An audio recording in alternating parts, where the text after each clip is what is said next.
This episode is brought to you by Squarespace. Okay, sorry guys, I had to change because we're filming back to back. You ever wonder? We just changed our shirts, bro.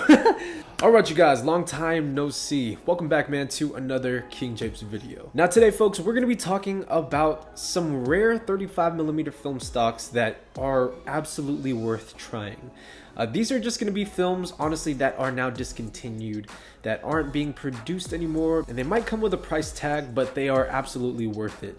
At one point, these film stocks were being produced and you can find them for pennies, but now they are either super high in price or there's just not much of it left. And so if you can find any of these film stocks, give it a shot, shoot it properly, and enjoy the results. So basically, like, if you know...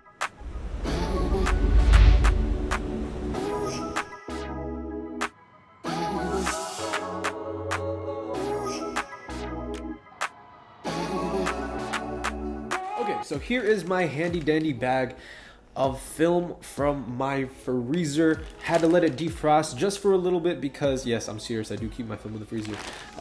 There's a couple of films in here that aren't being made anymore that are absolutely amazing. So for the first film stock, you guys, coming in at number one.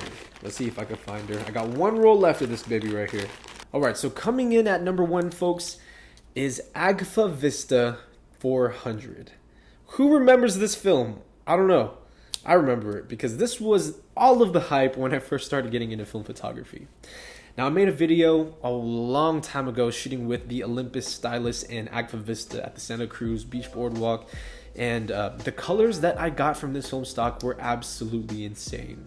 You get a lot of nice pastel colors. It was shot box speed, mind you, and just overall, man, it kind of reminds me of summer. It's one of those film stocks that are more on the warm side in my opinion, but still give off really great results. Now, a couple of things about Agnes Vista 400. At one point, people found this film at Poundland, which I believe is in the UK kind of like a dollar store. But just to think about that now, man, that is crazy if this was like $1 a piece. But also, folks, a lot of people say that Agnes Vista 400 is just rebranded Fuji Superia, and according to my sources, it is. So I don't know if that kind of is gonna make a difference in this being a rare film, just because Fuji Superia is well and abundant. If you ever get the chance to find an Agnes Vista 400 roll of film, pick it up. You know, if it's at a good price, shoot it. Tell me what you guys think about it. And if you guys have any thoughts on this film stock, please feel free to leave a comment down below. See, this is what I get for shooting back to back. All right, you guys, before we move on, I want to give a huge thank you and shout out to our sponsor, the good folks over at Squarespace. Squarespace is your all-in-one platform to build a beautiful online presence and run your business. Now, just imagine the next time you want to show your clients your work, rather than showing them your Instagram, you can direct them over to your own professionally built website that you created. The best part is you can tailor your website however you would like it, and you can also even create your own custom domain to make it unique to yourself. Now, making a website with Squarespace is very simple. They have award-winning templates that you guys can use to get started, and a lot of the process is just as easy as dragging and dropping your photographs onto the website. And so if you've never built a website before, do not feel intimidated. Head over to squarespace.com/kingjapes or enter promo code kingjapes at checkout, and you guys can receive 10% off of your first purchase of a domain or website. Huge thank you to Squarespace for sponsoring this episode, but let's jump back into the rare film stocks. Now, Agnes Vista is a great film. It's one of the film stocks that I feel like you can still find every now and then, but the next film stock, you guys, that we're going to be talking about is a film that I know for a fact is very rare because it's honestly and arguably one of my favorite film stocks. It's not being made anymore, but all I can really find of it now are just expired rolls. And that one, folks, is Fuji Superia 800. Now, you guys might know this already, but I am a huge fan of Fuji Superia films. And then on top of that, man, my next favorite thing is 800 ISO. Now, a couple of reasons why I love 800 ISO films. First and foremost, it's very flexible. So if I need to overexpose it, I can shoot it at 400. But then if it does get dark outside, I can still treat it like an 800 ISO film. Get it developed like normal, and then I will have photographs that have kind of like an overexposure to them, and then some more of the box speed when it does get dark out. And so I'm pretty much covered indoors, outdoors, and possibly even at night, as long as my lens is fast enough. Now, particularly Fuji Superia 800. Why I love this film, it's all personal, and it really came down to a rainy day in San Francisco shooting street photography. Now, I took some Fuji Superia 800 and made some photographs of kind of like a parade, and the entire week I shot only Fuji 800, and the images that we got, man, were incredible. It may not have been the best photographs, but the colors, kind of just the overall feel. You know, when I think of film photography, this is generally what I think of, Fuji Superia 800. It's a little bit different than 400, as well as the Superia 200. But the 800 ISO, again, it gives you a little bit more flexibility, and it has those tones that really kind of just made it very special to me. It was more sentimental than anything. Now, in terms of availability, you guys, this expired in 2019, so this is about 2 years old now in terms of after it expired, and I don't think they make this film anymore, but I could be wrong.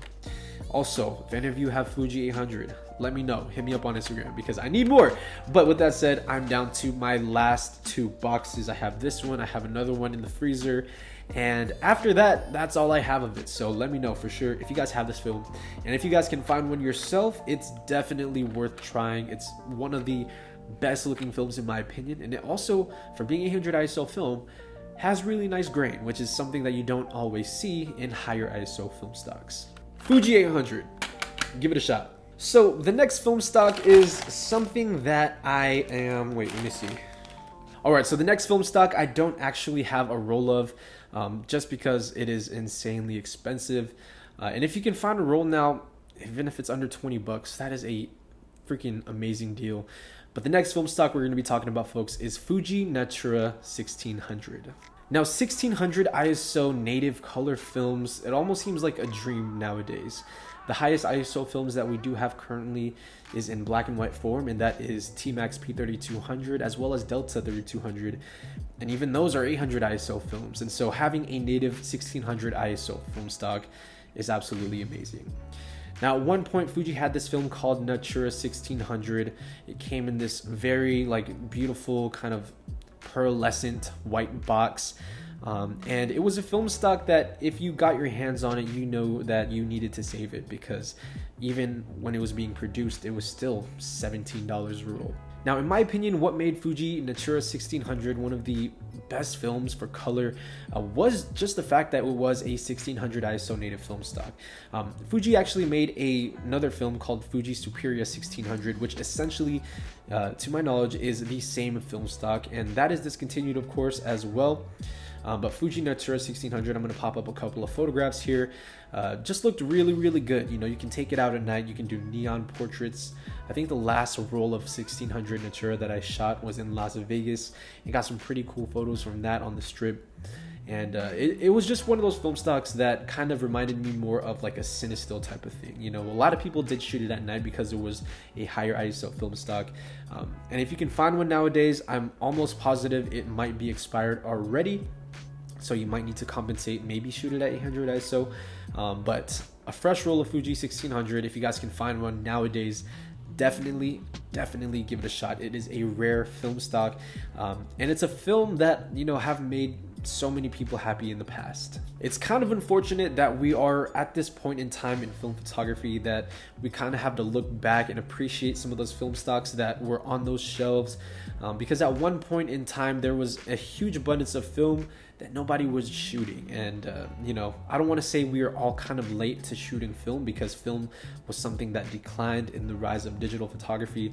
But I will say it is unfortunate for, you know, maybe people who want to shoot film in the future. In my opinion, I think there's only going to be around 3 to 5 real film stocks being made in the next couple years. And so we'll see how long we can ride the film train for. But you guys know right now, it's all about film. So that's really going to wrap up this video, man. Let me know in the comment section down below if there are any rare films that you guys want me to try or want some of the other film photographers to try.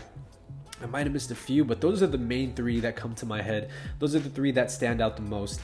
And if you guys can get your hands on it anytime now or in the future, whenever time you're watching this video, you are a lucky person, because those are hard to come by nowadays. But that's gonna wrap it up. I hope you guys enjoyed it. As always, Minolta Gang.